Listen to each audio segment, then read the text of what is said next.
낭독연재 40년 전 오늘 부마 사태에서 11유까지 불길한 징조. 행사장 앞줄에는 마을 노인들이 한복을 입고 참석했다. 대통령은 방조제 건설 유공자 표창을 한 뒤 약 8분에 걸친 치사를 낭독했다. 대통령은 국토 개발이 국력의 원천이며 오는 83년부터는 홍수와 가뭄이 없는 농촌이 될 것이다 라고 연설했다. 목소리가 예전 같지 않았다. 이희일 장관은 의아하게 생각했습니다.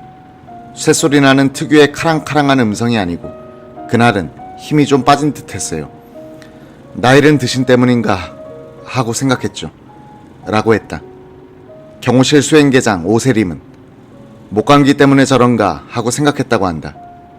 당시 수행과장 천병득은 그날 바람이 세게 불었는데 바람 소리를 제거하기 위해 방송국에서 오디오 시스템을 조작한 때문이 아닐까라고 했다. 박수 속에 치사를 마친 박 대통령은 단상에서 내려와 테이프 절단식장으로 발걸음을 옮기면서 참석자들의 환호에 손을 흔들어 답례했다.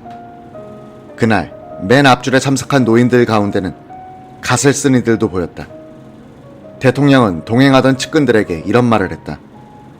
이 고을에 원로 어른이 어디 계신가? 이런 경사에 같이 모셔야겠지. 가서 모시고 오게.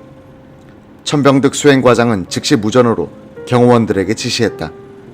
손수익 충남지사도 부하 공무원들에게 재촉했다. 이들이 마을 이장을 통해 원로를 찾는 사이 대통령은 노인들이 서 있는 곳에 다가가 연세가 제일 높으신 분은 나오셔서 저와 함께 테이프를 끊으시지요 라고 직접 말하기도 했다. 테이프 절단식장은 방조제 입구에 마련돼 있었다. 대통령은 가위를 받아 이희일 장관 등 관계 공무원들과 함께 테이프를 자르기 위해 줄을 섰다.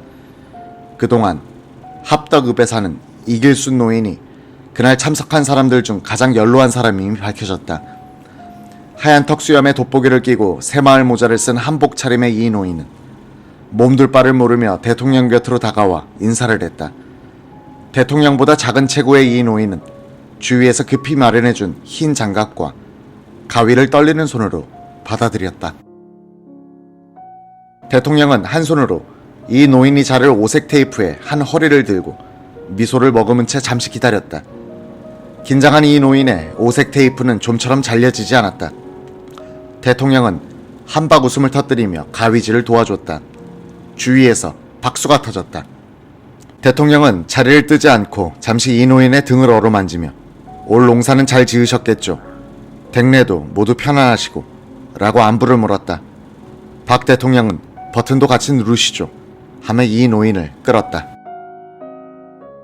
박 대통령은 배수관면을 여는 버튼을 눌렀다. 이 순간을 잡은 것이 그의 마지막 공식 사진이 됐다. 버튼을 눌러도 삽교후에 막혔던 물이 관문을 통해서 서해로 쏴 빠져나가는 장면은 두 개 가려 보이지 않았다. 대통령은 옆에 있던 이희일 장관에게 어디야? 어디야? 라고 물으면서 두리번거렸다. 박 대통령은 배수관문이 열린 삽교천 방조제 위로 걸어가 관문 사이로 물이 빠지는 것을 구경했다. 그리고 이희일 장관과 함께 승용차로 3360m의 방조제 위를 달렸다. 이 장관은 방조제 도로 옆에 자란 잔디가 몇 달 전에 씨를 뿌렸던 미국산 켄터키 블루라고 설명했다.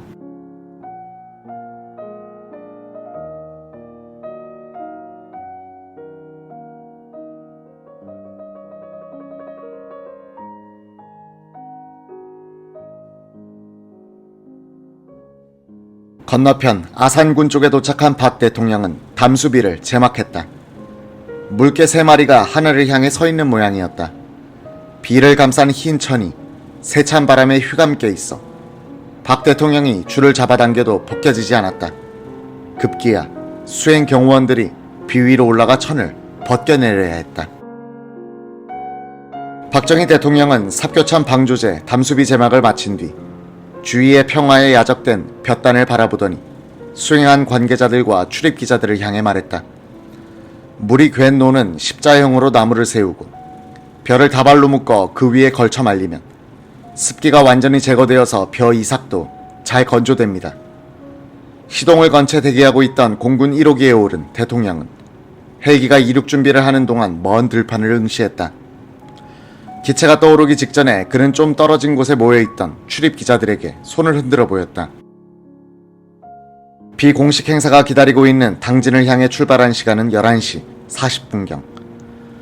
박 대통령이 삽교천 행사장을 둘러보던 그 시각, 김성진 문공부 장관은 2시간째 꼬불거리는 시골길을 달려서 겨우 목적지에 도착했다. 김 장관은 하루 전날 도고 호텔에 내려와 있었다. 10월 26일 오전에 김 장관은 삽교천 행사장을 들르지 않은 채 느지막이 승용차 편으로 새로 건립된 KBS 대북방송 중계소로 향했다.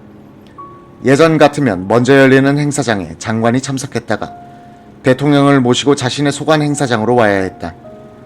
차지철의 경호실은 대통령과의 과잉 접촉을 근절한다는 이유로 이 관례를 바꾸어 주무장관은 자신의 행사장에서 대통령을 기다려야 했다.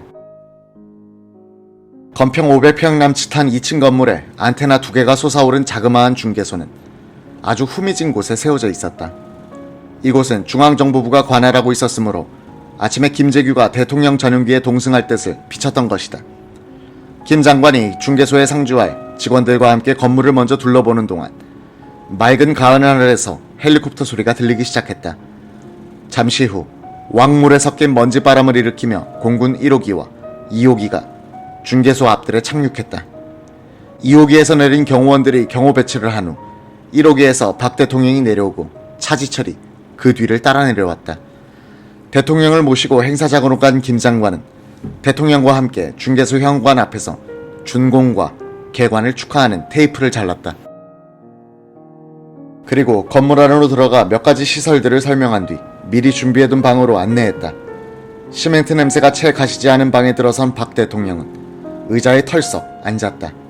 그 순간 김 장관은 흠칫 놀랐다. 그토록 또렷하던 대통령의 날카로운 눈빛이 간데 없었어요. 나를 바라보던 눈빛은 쾌행하니 안광이 비어 있었습니다. 더구나 얼굴에는 윤기도 없고 대통령 특유의 긴장감도 없었습니다. 마치 죽은 사람의 얼굴을 보는 것 같았습니다. 잠시 침묵이 흘렀다. 김 장관, 나 물 한 잔 줘. 대통령의 목소리에도 힘이 없었다. 1시간도 채 걸리지 않은 작은 행사를 마치고 대통령이 이렇게 기진맥진한 채 물을 청하는 모습에 김성진 장관은 목이 맸다. 냉수를 받아든 대통령은 단숨에 꿀꺽꿀꺽 다 들이켰다. 그러고는 어깨에 힘을 쭉 빼더니 의자에 비스듬히 기대며 묵묵히 무엇인가 생각에 잠기는 듯했다.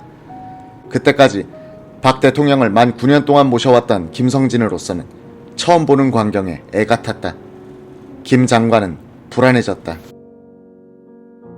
어디가 편찮으신가? 아니면 삽교천 행사 때 무언가 마음에 들지 않은 언짢은 일이 있었나?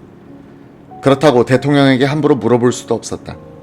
잠시 후 대통령은 밖으로 나가 예정된 기념 식수를 한 뒤 헬리콥터로 향했다.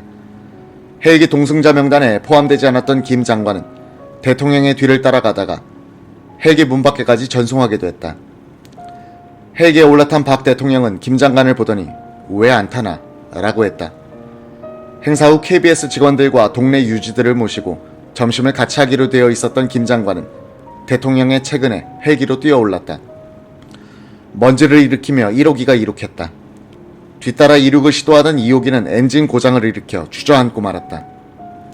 약 30분 동안 2호기는 KBS 중계소 앞들에서 긴급 수리를 해야 했다.